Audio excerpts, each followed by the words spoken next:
Gets? Kung tatlo kayo naliligaw sa babae, ang nakikita mo lang dito is to beat the two guys, not to know more about the person.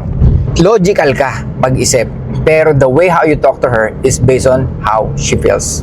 Gets? Hey, what's up mga ropa? Ito po ang inyong lingkod. Suplado mo to.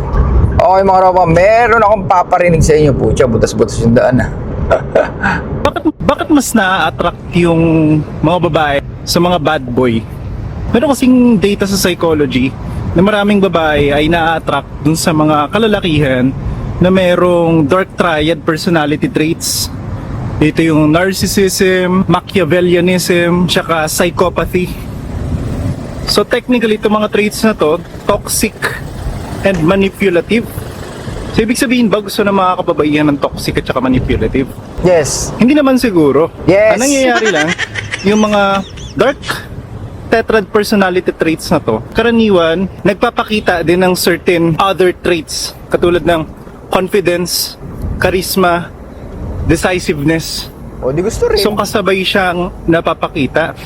Kaso hindi porket confident, hindi porket may charisma, hindi porket decisive ay competent. Akala nung mga, lalo ng kabataan pa, na competent yung mga kalalakihan, lalo na yung mga pa-mysterious, Oy! yung mga pa-bad boy. Ayun lang, maging maingat, piliin hanggat maaari yung mga virtues. Hindi lahat ay virtues. Lalo na yung mga Machiavellian, they will do what they want even if it means to manipulate you just to progress their end. Yun lang. Okay mga ropa, ano nga uli ang babae? Emotional creatures, di ba? So saan sila madalas manggaling? Sa feelings nila. Ano sinasabi lagi ni Suplado Moto? Regardless kung negative or positive, as long as may tension or emotional connection, emotional tension, of course makukuha mo yung attention nila. Or pwedeng dun sila mag-respond. Actually, dun talaga sila nagre-respond most of the time sa tension, regardless kung positive or negative. However, ano natin, compare natin sa supply and demand.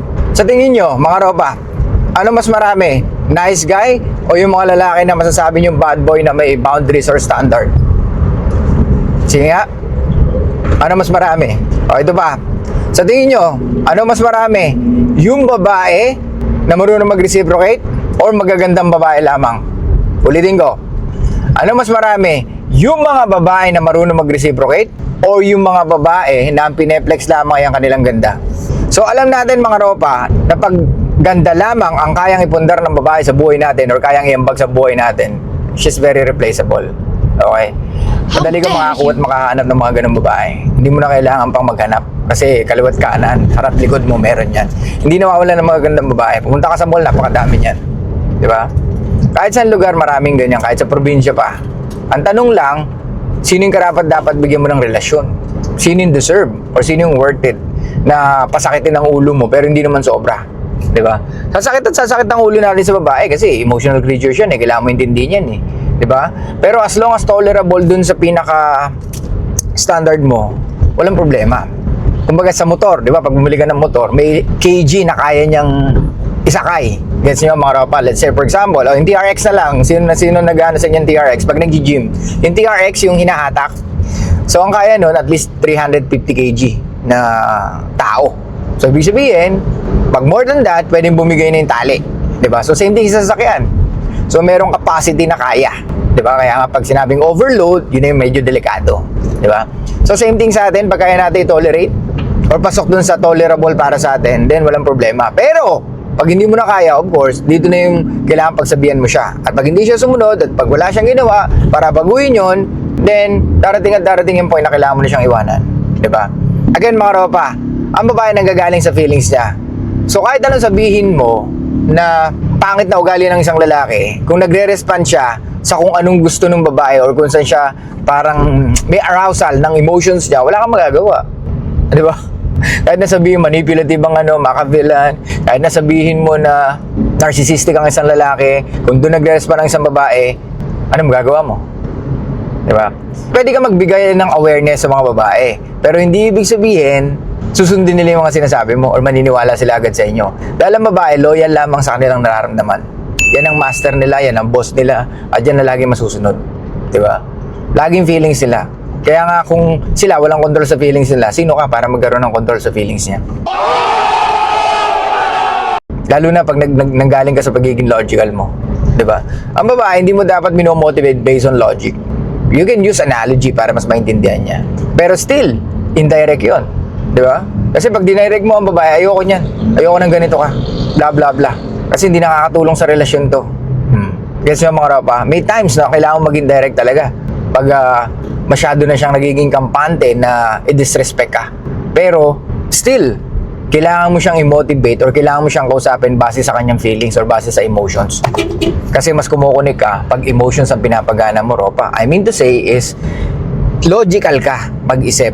Pero the way how you talk to her is based on how she feels. Gets? Anyway, so yun nga, mga ropa, supply and demand. Pag konti ang mga lalaking bad boy, of course, karamihan, yun talagang gugustuhin ng mga babae. O imagine ninyo, let's say 10 na lang ang lalaki sa mundong ito. Tapos merong, sabihin na natin na 100,000 ang babae. Tapos sa 10 na yun, sa siyam doon, puro bad boy. Isa lang yung nice guy. Sa tingin nyo, sino mas attractive? Yan ha. Gusto ko maging matalino kayo sa pag-iisip. Wag puro emosyon. Let's based on logic. Ulitin ko. O sige, ganito na para realistic. Sa isang barangay, merong 10,000 na EA cakes, mga babae. Tapos, sa isang barangay na yon, meron lamang 10 lalaki na matitupuno at gwapo. Mayaman, kaya kang i-lead. Di ba? Kayang mag-lead ng babae. Pero, yung siyam doon, bad boy. Yung isa doon, nice guy. So, do you think, sino yung mas attractive? Yung nice guy o yung bad boy? What? Supply and demand. Sino mas pag-aagawan? Kung babaligtarin natin mapa nice, mapa bad boy, kung ano yung mas marami, usually, yun yung nawawala ng value or yun yung parang hindi nila iniisip. Gets? Yung mga rare na lalaki, doon sila na-arouse. Kaya nga kung babaligtarin natin, siyam na bad boy, isang nice guy. So kanino sila ma-arouse? Of course, doon na sa nice guy. Gets? Regardless kung nagre-respond man talaga madalas ang mga babae sa bad boy. Gets yung mga ropa? Kasi nga, supply and demand, pag konti na lang yung mga lalaking ganun, yun ang nakikita nila na mas attractive para sa kanila. Kaya nga ang babae na umiidad na, ng 30 plus, anong decision nila? Tuluyan yung nice guy. Di ba? Kasi, tapos na sila Pagod na sila sa mga bad boy na na-arouse yung emotions nila. Ayaw na nila.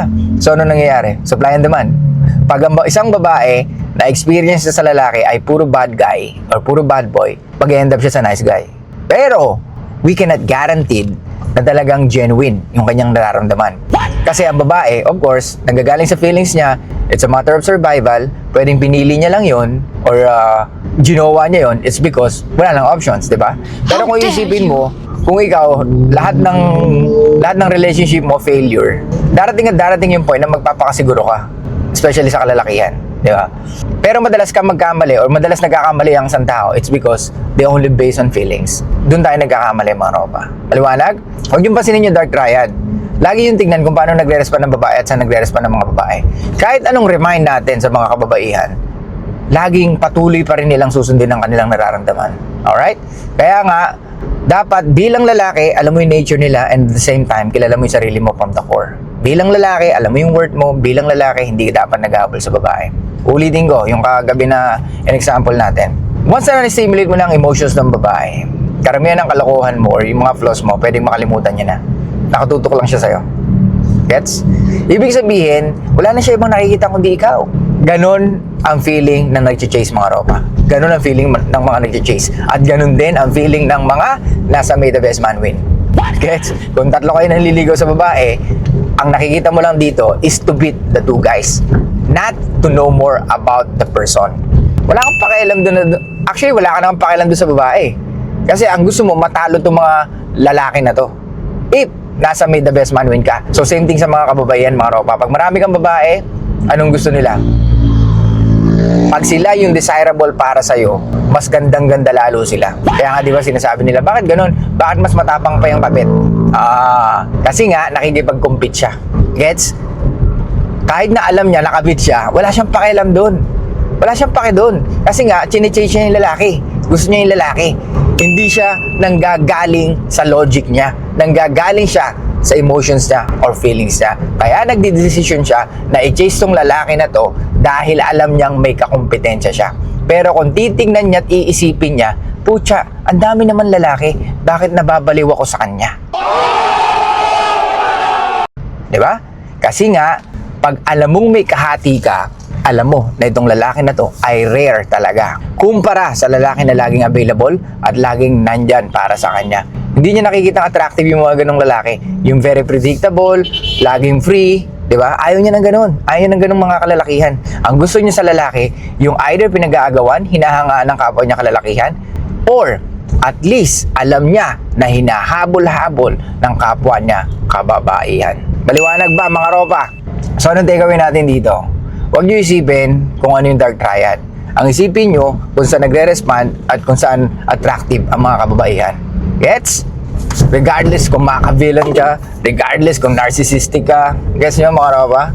Regardless kung psychopath ka, as long as andun siya sa healthy range, walang problema. Okay? So patuloy natin dito mga ropa. I'll see you guys next time. Show love, peace out, and be packing mysterious mga ropa. Stop recording.